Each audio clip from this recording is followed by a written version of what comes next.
The Apple Vision Pro is a VR headset, no matter how much the company wants to coin the term spatial computer. What sets the Vision Pro apart from other devices in this category, however, is that gaming is not the focus of the system. While hardware like the Meta Quest 3 uses video games as its core pillar, the Vision Pro is similar to the Mac then, in that it can game, but it's primarily for productivity and creativity. And when it comes to entertainment, watching TV and movies takes prominence over video games. To my surprise, this device, that doesn't put games at the forefront, really pushes the boundaries of what gaming is capable of on a VR headset, while also lacking in some key areas, with a couple of brain-scratching decisions and absent features thrown into the mix.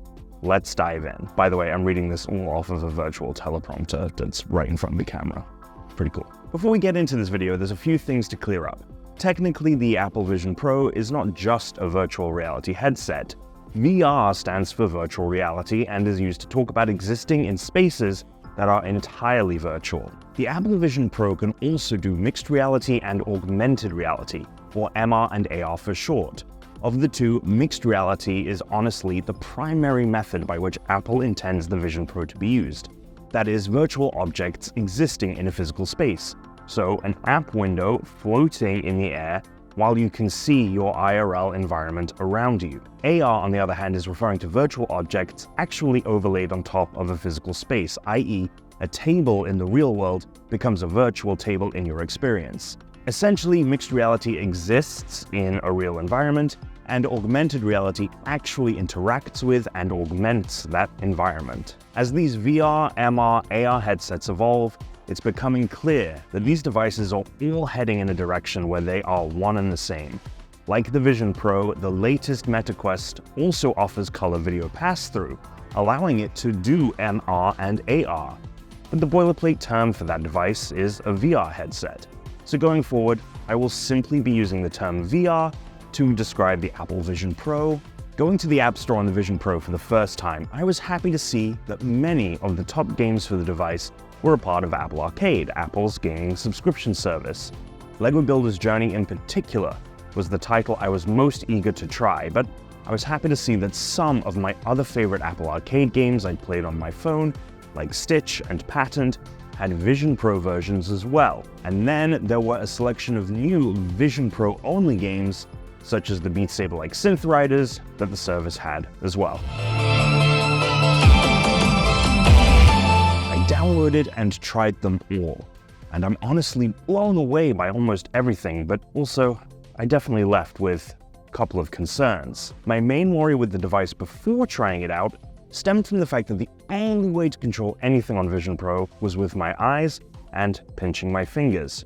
I felt like the lack of tangibility, either by using a controller or touching a screen, would diminish the experience. I was happy to find that the simple act of my two fingers touching as I pinched provided a different, but still satisfying in its own way, tactile feel. Playing LEGO Builder's Journey and being able to pick up the bricks with my fingers and place them felt natural, intuitive, and most importantly, to a certain extent, it felt like I was actually interacting with the LEGO, thanks to the slight physicality of the pinch. LEGO Builder's Journey was also a great point of comparison for other VR experiences, as LEGO Bricktales is available on the Meta Quest. This LEGO game is vastly different from LEGO Builder's Journey.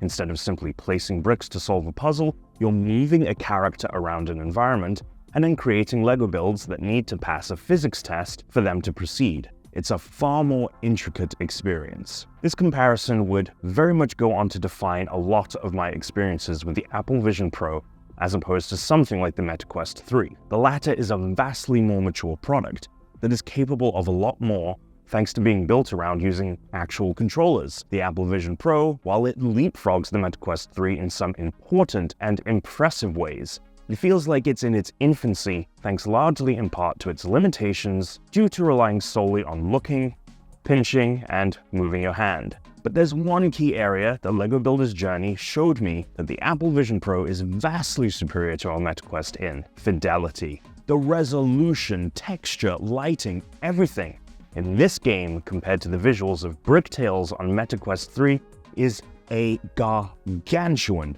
step up. Not only does it look gorgeous, but it also meant that I could be mere inches away from virtual elements without losing focus and sharpness, something that is just impossible to do on pretty much any other commercial headset. Another thing that almost no other commercial headset can do is properly layer virtual elements. On the MetaQuest, if your hand goes in front of a virtual component, the headset can't register that and simply puts it and everything else behind what you're seeing. The Apple Vision Pro in real time cuts out your hands and arms out from the video feed of your space and can layer them over the experience as if it existed in a specific point in reality. While it's clearly not perfect when observing your limbs intently, when focusing on the game at hand instead, it's a near flawless experience. This was particularly evident when playing Jetpack Joyride 2, which is a game that's played on a virtual screen, but when you boot it up, places you in a completely virtual environment. Your hands and arms are therefore at all times being layered on top, and it is mightily impressive. A couple of the Vision Pro games are like Jetpack Joyride 2 in that they are simply existing on a virtual screen, but the added immersion of virtual environments to play them in, or virtual elements such as coins popping or dandelions floating out of the screen and into my apartment, made sure that there was something delightful that justified playing these games on the headset rather than on my phone. That sense of immersion isn't the case for some other games like Patterned, which disappointingly was just the phone app with the ability to pick up puzzle pieces with the pinch. Puzzle pieces that were harder to place thanks to the blown-up size of the puzzle board. I couldn't visually process the image as easily as when it was on a small screen in the palm of my hand. It was the only game I played that I preferred on a touchscreen device. With the exception of Patterned, it's safe to say that a lot of these games were elevated thanks to Vision Pro's features. From the Beat Saber-like synth riders to Wildflowers, which I didn't expect to translate as well as it did, to pinching to move around. It was during my time with Wildflowers that I realized more of the potential of using just my hands and eyes as an input. It wasn't as limited as I thought it would be, and I immediately imagined a Pokemon game that controlled in a similar manner, moving around my character by dragging my hand, moving through dialogue options and picking attacks in battle with a pinch, and then a virtual Pokeball appearing in my hand to actually throw at and catch a pocket monster. A game like that could exist in the current version of Vision Pro, no controller needed, and I hope someone gets around to making it. God knows Nintendo won't. But that isn't to say everything was absolutely top-notch and without fault. In LEGO Brick Tales, there was a moment where a LEGO brick I was looking at simply wasn't highlighting for selection, which meant I couldn't pick it up to complete the level. How do I solve this? My instinct was to open my eyes wider. Nothing. Moved around to look at it from a different angle.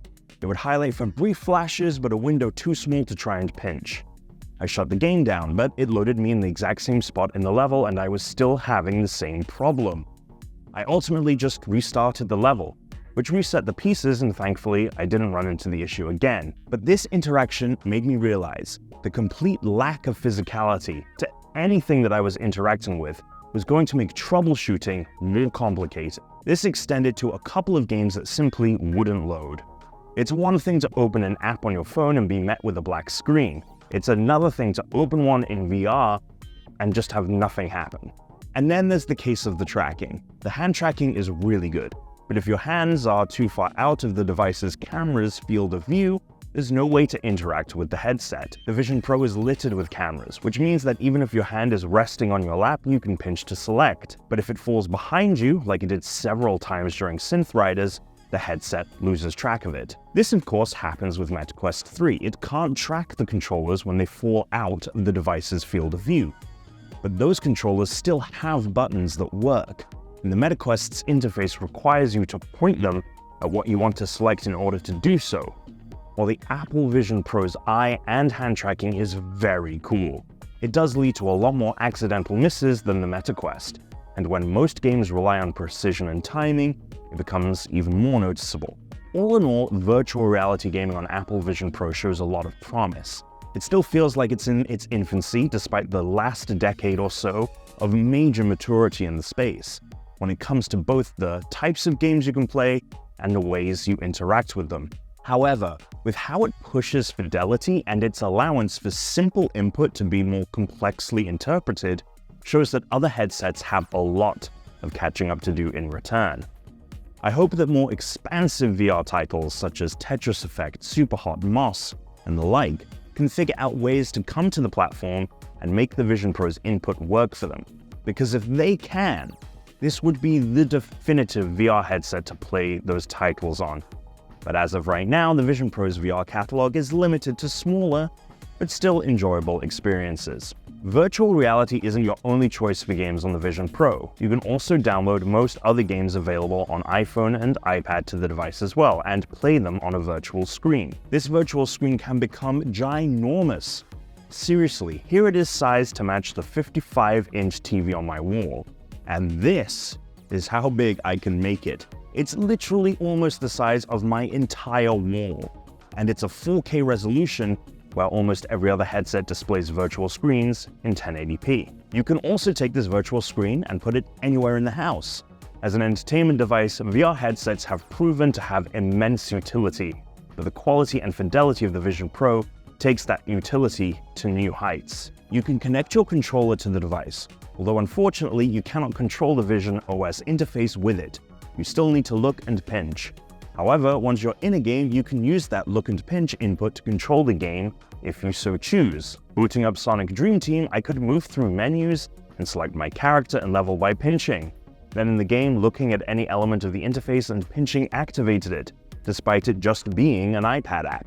Not a recommended method for interaction, but it was cool that that could work. I much prefer playing more traditional games in this manner again over playing them on my iPhone.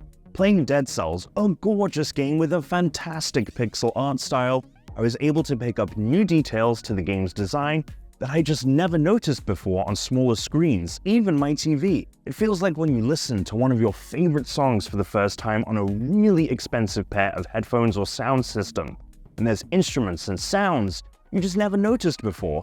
It recontextualizes and makes the experience feel incredibly fresh. The launch of the Vision Pro also coincides with AAA games now coming to iPhone and iPad, with Resident Evil 4 and Village launching at the end of last year, and Death Stranding coming to those devices mere days ago. However, for some weird reason, none of these titles are available on Vision Pro, despite the headset packed with the same CPU as the current iPad Pro. While it would be awesome to have these games running natively on the device, you can use the Vision Pro as a virtual monitor for a Mac, which, if it is powered by Apple's own M-series chip, can also run these games. This is all done wirelessly. There is no way on this first iteration of the headset to physically connect another device via HDMI or USB-C to it and use it as a monitor. So there's no way to mirror anything other than a Mac. However, that wireless connection is rock solid. There is zero perceptible lag between what you are doing on the computer and it showing up on the Vision Pro, meaning it's a fantastic device for playing games in this fashion. Then there's gaming via streaming services such as GeForce Now and Xbox Cloud Gaming. However, those web apps need to first be accessed via the Safari browser, and then added to the home screen as if they were their own app. While you can do this on iPhone and iPad, the Vision Pro annoyingly doesn't allow you to do this either, and therefore those streaming services are inaccessible on the device. There's a way around this by running the apps on Mac and then using the Vision Pro as a monitor, which also works well, but is not nearly as convenient.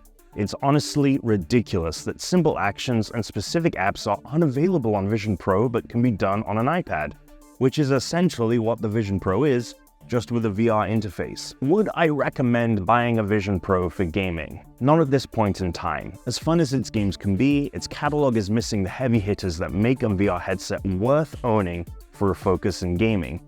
And while it is certainly the best option for use as a virtual screen, from a fidelity standpoint, its limitations on connectivity are something that are not present on devices like the Meta Quest. However, if you do already have the device or plan to pick it up for non-video game purposes, know that there is a satisfying gaming experience to be had. There are a bunch of kinks to work out, and part of it feels like starting from scratch, but in a few years, when future versions of the Vision Pro become cheaper, have a more robust feature set, and more games come to its ecosystem, this device could be a category leader for gaming.